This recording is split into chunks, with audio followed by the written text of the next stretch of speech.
The answers, my friends, blowing in the wind. The answers blowing in the wind. Combien d'enfants devront encore mourir avant qu'on dise enfin que c'est trop? Blowing in the Wind a été écrite en 1962 par Bob Dylan et sortie en 1963. Elle était l'archétype de la chanson de protestation et encore aujourd'hui, elle est toujours d'actualité malheureusement. Il vous suffit de la remettre dans le contexte actuel et plus précisément dans l'actualité du Moyen-Orient et le génocide à Gaza. Blowing in the Wind est une protest song universelle qui parle des civils tués sans raison, d'un peuple enfermé, affamé, bombardé et poussé à l'exil, et du silence complice qui souffle comme le vent.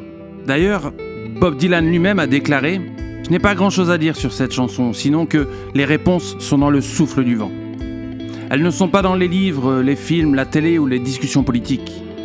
Mec, les gens branchés prétendent me dire où se trouve la vérité, mais je n'y crois pas.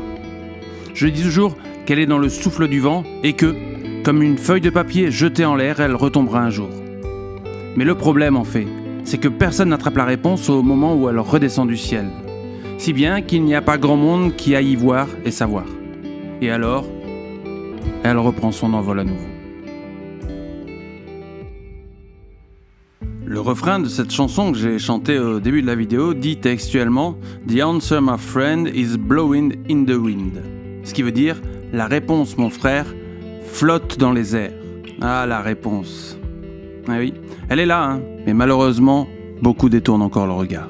Alors, si toi aussi tu refuses de te taire ou de fermer les yeux, partage cette vidéo et abonne-toi. Allez, à la prochaine.